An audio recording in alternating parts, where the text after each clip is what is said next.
Hello XR, this is Snake002 here, and today I'm gonna show you the Hollow Palm Techniques layer Slycon build in Delirium League. In Delirium, there is a new unique caster duel, one with nothing, provide us a new version of unarmed, unencumbered. While we are unencumbered, we are kinda still wielding. We got 60 more attack speed, and we got 40 to 20 added attack physical damage per 10 dexterity. So long story short, we're simply stacking as much as dexterity we can, and we got a lot of fat fist damage bonus and then spin to win. Okay, first of all, please ignore the majority and weapons. As you can see here, the slot is wet, which means it is not equipped, and still we can level the socketed gem. Once we socket the one with nothing at caster duel slot and look the Hollow Palm technique, and we don't have any equipment at main hand, offhand, and gloves, we are good to go for unencumbered. You can see here is with an equipped gloves and the unencumbered stated gone, we only got 3k DPS remaining. We take it out like this, and we go back to unencumbered, which is 260,000 DPS without any buffs and stuff.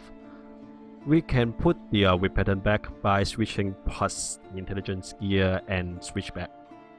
And we are back to the game. Like this.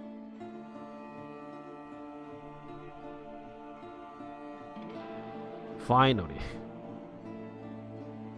And the rings. Good. Okay, so for the POV, please find the description for the paste spin for my character. Please be aware that at the moment POV does not fully support the Hollow Palm technique, so I add a modifier to the drill just for the showcase. However, I personally think the value is not very accurate, so just take the value as an reference. I chose layer because of the Brutal Breath for the overleaching, and the Band of Legions for the 20% cooling strike. The theory is to gain as much as dexterity we can to boost our DPS. I use the free fluid motion to convert strength to dexterity in here and there. Then we go for the impale effect, which is here and here for the impale effect as well, and then the melee strike range. Also, we grab one mana leech in here, and then the percentage increase the dexterity in there. So we are good to go. I use the two large caster duel for the leeching and main. They are Drive the Distraction, Feed the Fury, and Smite the Weed. And then we go for the medium caster duel, which is I chose the Channeling caster duel, I think, which are Endurance Focus for Enduring Charge while channeling, and Hexbreaker Curse Immunity while channeling. And then the rest dual socket, you can either use Maximum Life Small caster duel, or for the regular duel and life for the life and resistance. In this build, the resistance is the main problem, so I suggest you use some regular resistant duels with life or dexterity to replace the lack of the gloves and the shield. So if you don't like the caster duel, please find the description for no caster duel version. This version is much more tankier. We will have Iron Refracts for more armor, and the maximum resistance from here, and the life on the Marauder side. However, the DPS will be lower than the caster duel version. Also, actually, you can take this as a reference to play this build as a berserker as well. You know, Path of Exile is up to you to play anything, if you have currency. So, let's go through to the gear selection. We mainly aim percent increase the dexterity or attribute, as dexterity is our only friend in this build. In Amulet, we use Astromantis for the dexterity and the rest of the strength you need, and the bell we use Cyclopean Coil for the percentage increase the attribute. Please be note that those slots can be upgraded the attribute quality by using Catalyst, so we can get as much as dexterity we can.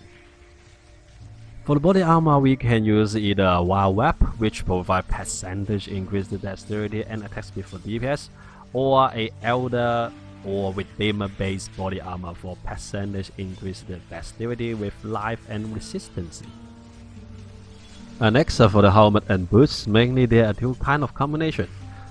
We can use the Photo Devotion for dexterity, attack speed, and movement speed we need, and then we use a wear boots for life, resistance, movement speed, and dexterity if possible.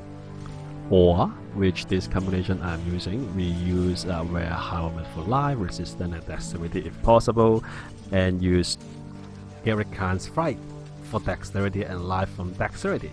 Worth to mention is that if you got 1000 dexterity, it provides 200 flat life from the Garrett Khan's flight as well. Also, we are moving, because we are cycling. The boots will regenerate 100 life per second while we are moving, so it's better than nothing, I think. For ring, I highly recommend to grab a reduced mana cost ring in one slot, as it gives us a free cycle, which is a huge lifesaver for mobility. Cyclone drinks all the mana we have. If we didn't hit any monster and deal any damage, we are not leeching, and it causes like moonwalking like this.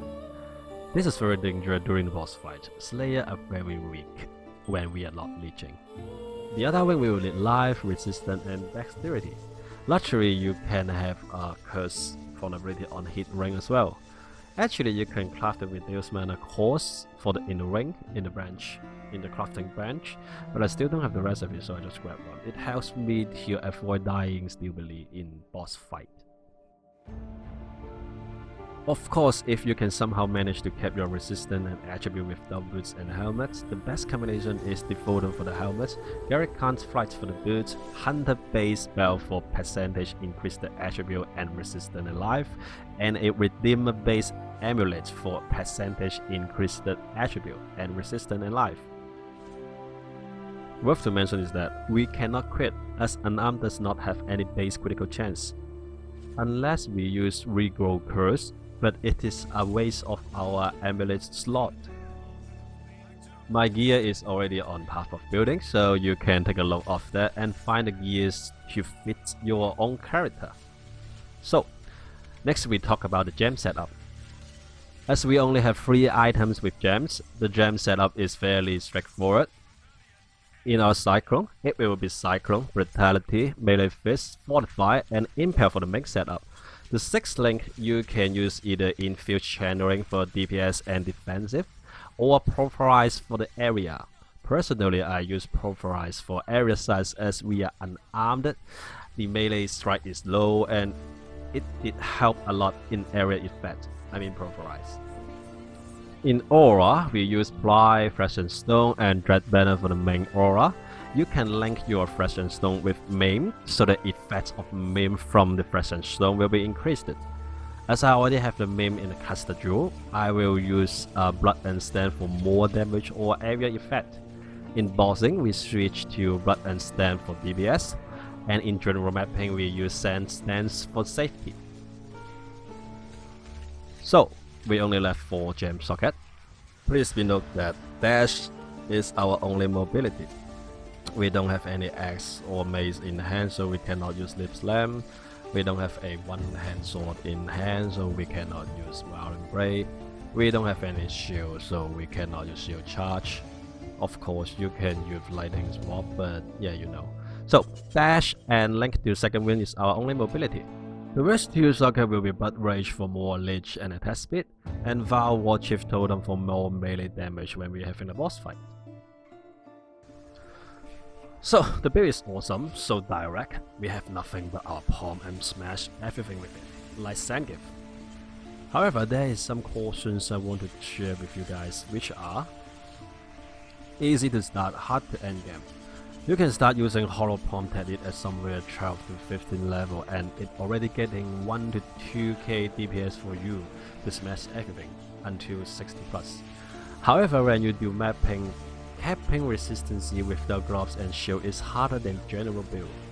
And as this is one of the meta right now, the item for this build is a little bit pricey.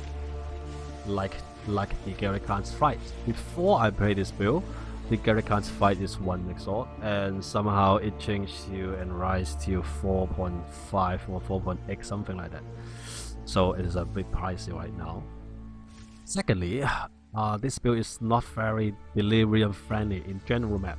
We don't have any mobility except for the dash and the cycle itself. Delirium is full of ground effect and projectile damage, which is not very friendly to us. We will die easily without knowing what the fuck just happened. But it is cool for Simulacrum. At least a map should not be stopping in Simulacrum and stop while it ends in waves, so we can pick things up instead of dying when we're picking things in general map. But thirdly, we die if we stop. As mentioned before, our only defense is overleeching. Once we stop, we are in dangerous like stun and range damage. If you don't want to get one shot without any crew, I would suggest you go for the tankier version, which is not the custom dual version, which at least have some armor, but the trade-off will be the DPS. I did try the 3 times Cyrus with this character, which was A7 and A8, and finally I beat him at A6 only. So I think the I reckon level 8 is doable in this character, but not in my control, as my control sucks and sloppy. And now Cyrus was buffed and the dive beam is so fast to dodge like this. So the rest will be some endgame content clip, which include all daily encounter, but I forgot to record the color in the Mastermind.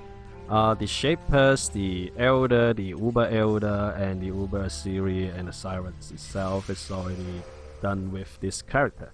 So the showcase will start now, and I hope you enjoyed it, and see you next time.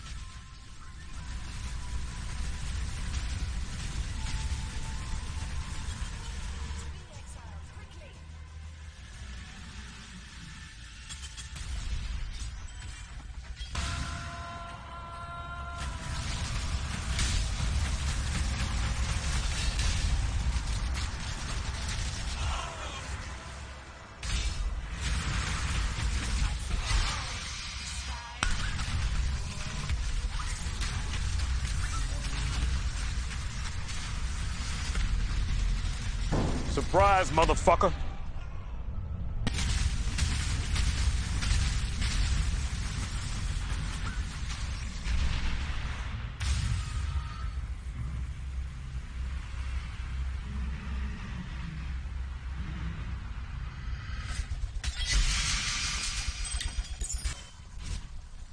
With your death, this nightmare may finally end. I'm faster.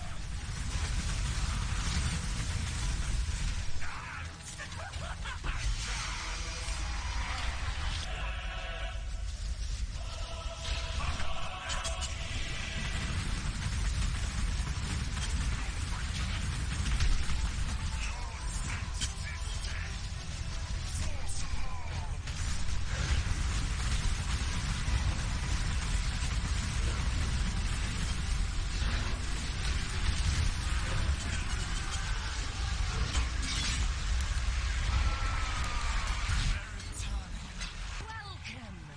Time has no meaning here. Your pain will be endless.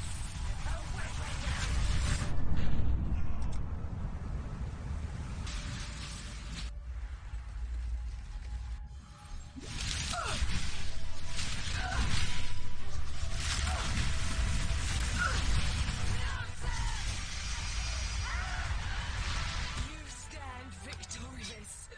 Your heart. I shall cast you into a pit of infinite tortures.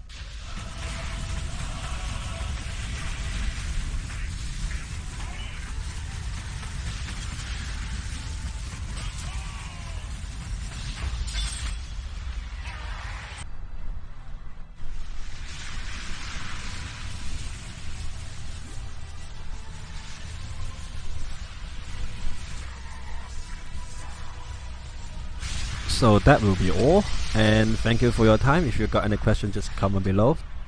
And this video actually is my first build guide. If you got any suggestion or recommendation, comment below as well. Thank you for watching, and 謝謝你，再見。